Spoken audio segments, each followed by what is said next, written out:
مہر کے مسئلے کو لے کر غیر مسلم یہ سوال پیدا کرتے ہیں، اعتراض کرتے ہیں، کیا تم خرید کے لا رہے ہو؟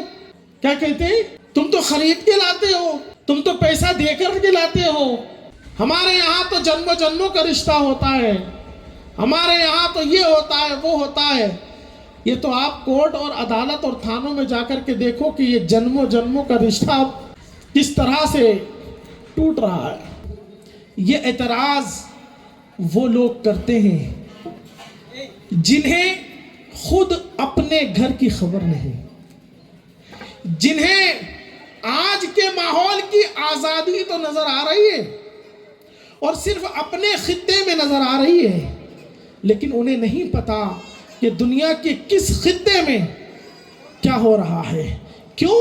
کیونکہ انسان جو قانون بناتا ہے، انسان کی جتنی اوقات جتنی حیثیت ہوتی ہے، انسان اتنا دماغ لگاتا ہے، اتنا قانون بناتا ہے، پھر تھوڑے دنوں کے بعد اسے اس قانون میں بھی تبدیلی کرنی پڑ جاتی ہے۔ اس کا ایک قانون ایک محلے کے لیے تو ہو جاتا ہے، لیکن دوسرے محلے میں اس کا قانون نافذ نہیں ہو پاتا۔ اس کا قانون ایک شہر میں تو چل جاتا ہے، لیکن دوسرے شہر میں وہ قانون فیل ہو جاتا ہے۔ ایک اسٹیٹ میں تو قانون چل جاتا ہے، لیکن دوسرے اسٹیٹ میں وہ قانون نہیں چلتا۔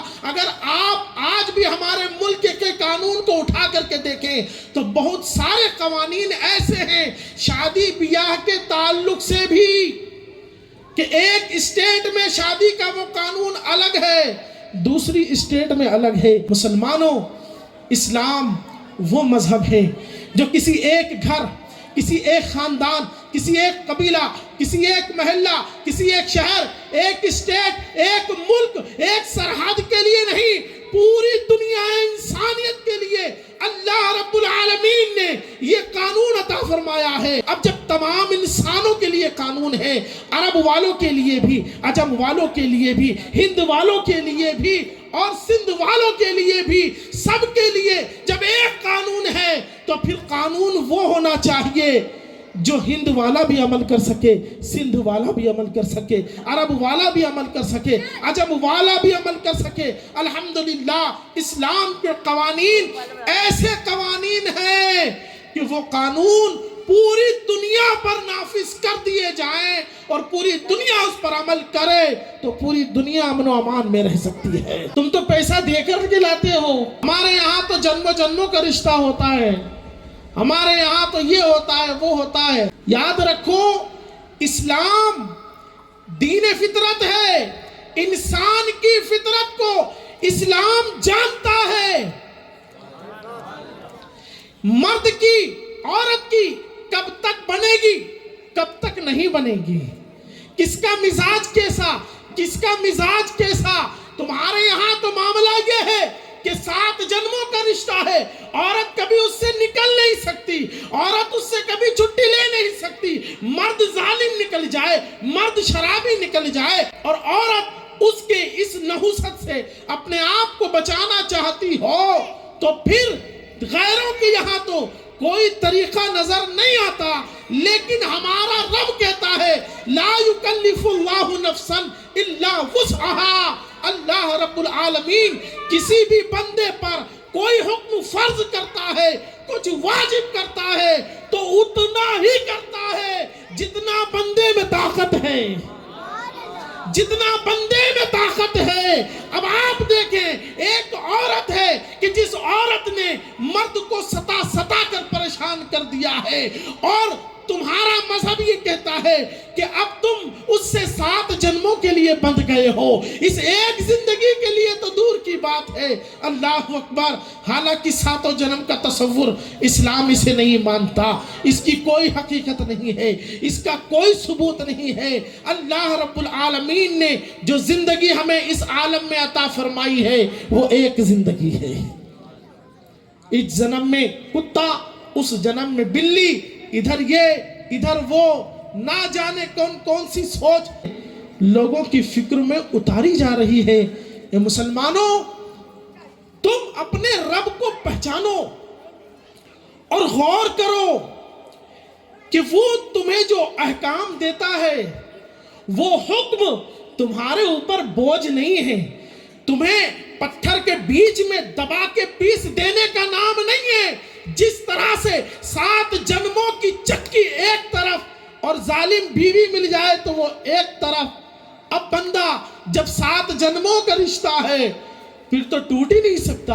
اب تو اگر مرد خراب ہے تو عورت پستی رہے، عورت خراب ہے تو مرد پستا رہے، یہ تو ان پر ظلم ہوا۔ لیکن قربان جائیں، اسلام نے ہمیں یہ حکم دیا، اسلام نے ہمیں یہ قانون بتایا کہ ہاں اگر مرد اور عورت کے درمیان نباہ نہ ہو سکے، معاملہ آگے نہ بن سکے، تو قرآن نے کتنا پیارا انداز ارشاد فرمایا۔ قرآن کہتا ہے کہ تم اگر اسے رکھنا چاہتے ہو تو بھلائی کے ساتھ رکھو، اور چھوڑنا چاہتے ہو تو نیکی کے ساتھ چھوڑو۔ چھوڑنا چاہتے ہو تو نیکی کے ساتھ چھوڑو۔ اللہ اکبر! ہمارا دین عورت کو رکھنے کا حکم بھی دیتا ہے تو بھلائی کے ساتھ رکھنے کا حکم دیتا ہے، اور اگر چھوڑنے کا حکم بھی دیتا ہے تو نیکی کے ساتھ چھوڑنے کا حکم دیتا ہے کہ تم اس پر الزام تراشیاں نہ کرو، تم اس کی بدنامیاں نہ کرو۔ اگر تمہارا نباہ نہ ہوتا ہو تو لڑکے کی طرف سے چند لوگ بیٹھ جائیں، لڑکی کی طرف سے چند لوگ بیٹھ جائیں، اور پھر وہ فیصلہ کریں، اور جس بات پر رائے جم جائے اس بات پر عمل کر لیا جائے۔ اس طرح سے انسان کو اپنی ایک نئی زندگی شروع کرنے کا موقع مل جاتا ہے، انسان کو ایک نئی زندگی کی شروعات کا موقع مل جاتا ہے۔ لیکن جب 7 جنموں کے بندھن میں بندے کو باندھ دیا جائے، یا ملک میں ایسے قانون بنا دیے جائیں کہ پھر شوہر اپنی بیوی کو طلاق نہیں دے سکتا، یا بیوی شوہر آپس میں اپنے مشورے سے بھی الگ نہیں ہو سکتے، جب اس طرح کے مزاج بنا دیے جائیں تو ہوتا یہ ہے کہ پھر انسان کے برداشت کی ایک حد ہو جاتی ہے، اور پھر ہوتا یہ ہے کہ کبھی مرد برداشت کرتے کرتے کرتے اس حد تک پہنچ جاتا ہے کہ پھر وہ جب تم اسے نیکی کے ساتھ چھوڑنے کا راستہ نہیں دو گے تو پھر شیطان اس پر حملہ کرے گا، پھر شیطان اس پر طرح طرح سے راہیں بنائے گا، شیطان اس کے دل و دماغ میں طرح طرح کے ظلم و ستم کی ترکیبیں لائے گا۔ پھر یہی ہوتا ہے جو ہمارے اخباروں میں اور ٹی وی چینلوں پر دکھایا جاتا ہے کہ مرد نے عورت کو کاٹ کے ٹکڑے کر دیے اور گھر کے چیمبر میں ڈال دیا۔ کئی دنوں تک تفتیش ہوئی، بعد میں پتا چلا کہ شوہر نے بیوی کو مار ڈالا۔ یا کبھی یہ ہوتا ہے کہ عورت نے اپنے آدمی کے ٹکڑے کر کے اسے فریج میں ڈال دیا، پھر ایک ایک ٹکڑا نکال کر کے گھوڑے پر پھینکتی گئی، کتے کھاتے گئے۔ کبھی اتفاق سے مرد کی انگلی ملی، اور جب چھان بین ہوئی تو پتا چلا کہ عورت نے شوہر کو قتل کر دیا۔ اللہ اللہ! یہ ہوتا کب ہے؟ یہ ہوتا جب ہی ہے جب مرد پر ایسے قانون لاد دیے جائیں کہ اسے پھر کچھ نظر نہ آئے، جب عورت پر ایسا قانون لاد دیا جائے کہ پھر عورت کو اور کوئی نجات کا راستہ نظر نہ آئے، تو پھر معاشرے میں اس طرح کی گندگی جنم لیتی ہے کہ مرد عورت کو قتل کرتا ہے، عورت مرد کو قتل کرتی ہے۔ لیکن جب شریعت مصطفیٰ کو دیکھا جاتا ہے تو قرآن کہتا ہے کہ اگر تم عورت کو رکھنا چاہتے ہو تو بھلائی کے ساتھ رکھو، اور اگر چھوڑنا چاہتے ہو تو نیکی کے ساتھ چھوڑ دو۔ یہ ہمارا دین ہے۔ ہمارا دین انسانی فطرت کو جانتا ہے، اور کیوں نہ جانے؟ اللہ اکبر!